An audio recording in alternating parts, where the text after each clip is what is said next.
Hello everybody, welcome to the Empressive channel.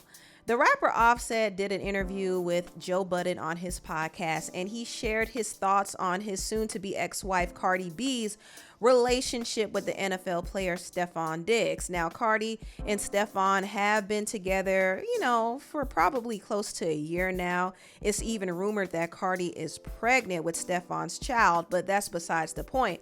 But Offset basically downplayed Cardi's relationship with Stefon, and he said that none of his exes ever found a man better than him. My truth, I ain't never met none that I left went up, so I don't know how to experience. I'm Timothy Jones. So like every situation I ever seen go on that didn't work out, it's like the unseasoned version. I mean, I ain't never seen no upward where I'm like, damn. Would you remarry? No, sir. You would never get married again? Never. So Offset said he's not getting married again, and he feels like Cardi will never do better than him.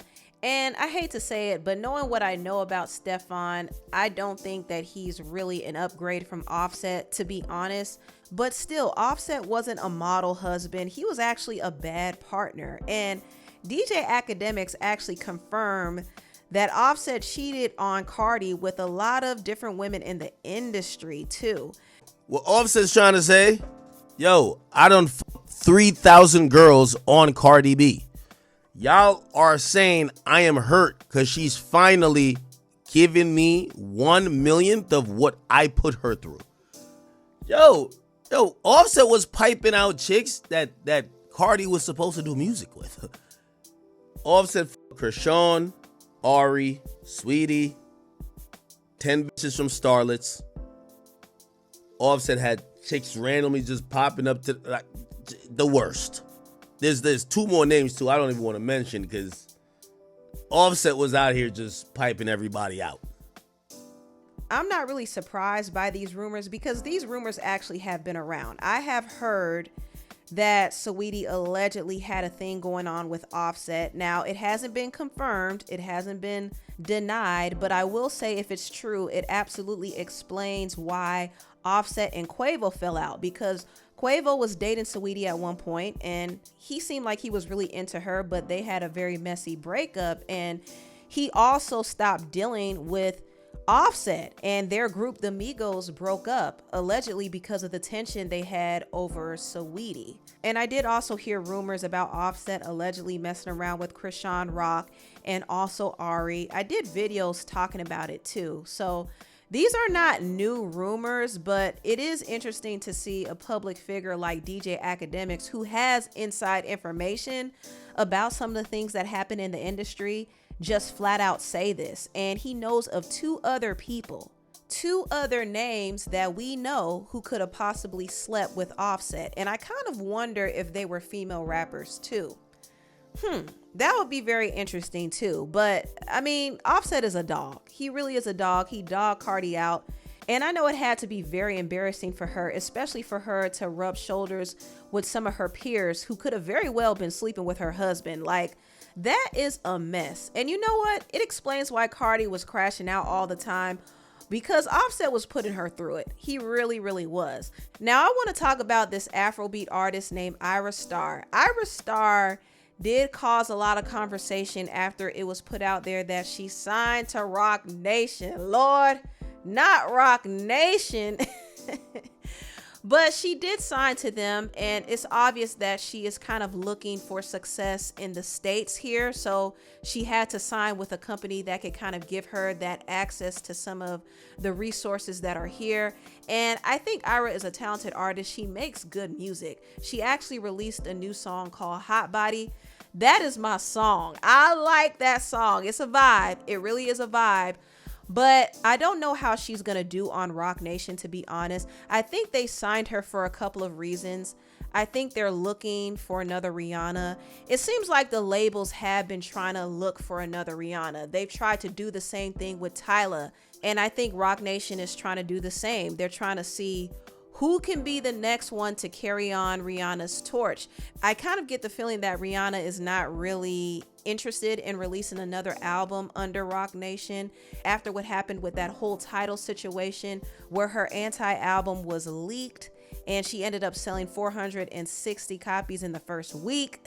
Anyway, Rihanna reportedly is upset and embarrassed the way Tidal handled themselves in the release of her album Anti. Now, Anti is her most recent release, and you know she is one of the shareholders in Tidal. So for her to turn against Tidal is like her cutting off her own money or whatnot. Anyway, she's even throwing shade at Tidal by telling fans to buy her album Anti on iTunes instead. That's the competition. Like you don't do that. On Tidal, though, she only sold 460 copies of her album. 460. 400. To make matters worse, Tidal, and oh, by the way, once she put it on the other thing, the other service, all the other platforms, the other service, then that's when she was able to sell a whole lot more. So in other words, Tidal did nothing for her album sales. Likewise with Kanye. Yeah, that whole Tidal situation was pretty crazy. And see, this is what Nicki Minaj was talking about. But you notice that after Rihanna's album was sabotaged and after she was snubbed at the Grammys, she hasn't released another album. And to be honest, I don't think she plans on releasing any more albums until she moves on from Roc Nation. That's what I think. But the industry has been trying to fill in that Rihanna void, so to speak, and Tyla has been a contender. And I think Roc Nation is like, well, we have an answer for Tyla. So they signed Ayra, but I really don't know how they're going to handle Ayra's career because honestly, not a lot of artists who have been on Roc Nation have been successful. A lot of them have had to leave over the years. So I don't really know what's going to come of this situation, but we shall see. We shall see.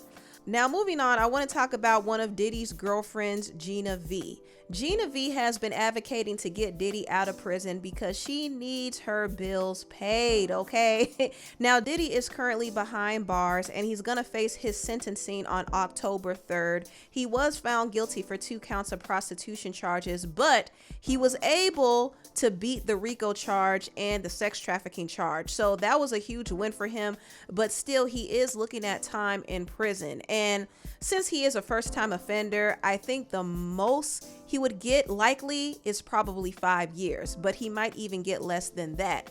However, Diddy has been desperately trying to get out on bail even after the verdict, but the judge has denied him. He also has been trying to seek a pardon from Donald Trump, but Donald Trump doesn't seem like he's going to help Diddy out because apparently Diddy said some mean things about him.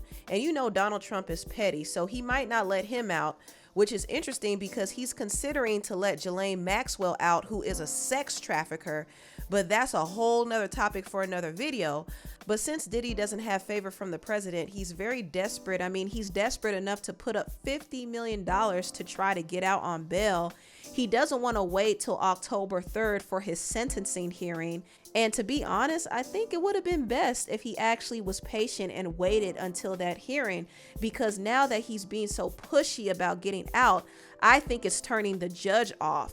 And I don't think it's really making things any better for him to have one of his girlfriends, Gina, write a letter to convince the judge to get him out. Gina is saying that he made mistakes and he's past that, but she already did an interview with Tasha K and exposed Diddy. She said that he beat the baby out of her. So I don't think people are really going to believe her defending Diddy's character now. And not to mention, she was supposed to be one of the star witnesses for the prosecution team, but she went ghost on them. And after being MIA for all those months, she now is coming out and trying to clear up Diddy's name. She's basically doing anything she can do to help him so he could continue funding her lifestyle. But I don't think she's helping in the way that she thinks she's helping, because the judge can easily look at this and see it as another example of Diddy using his money to pay people to do what he wants them to do, because it does seem like he's paying Gina to do all of this. And the judge sees Diddy as a flight risk. He sees him as dangerous. He heard all the stories of him being violent. He saw the tape where he was beating down Cassie. He even heard about Diddy being involved in a DV incident with Jane Doe shortly before he was arrested. So in the judge's mind, he feels like Diddy didn't really change.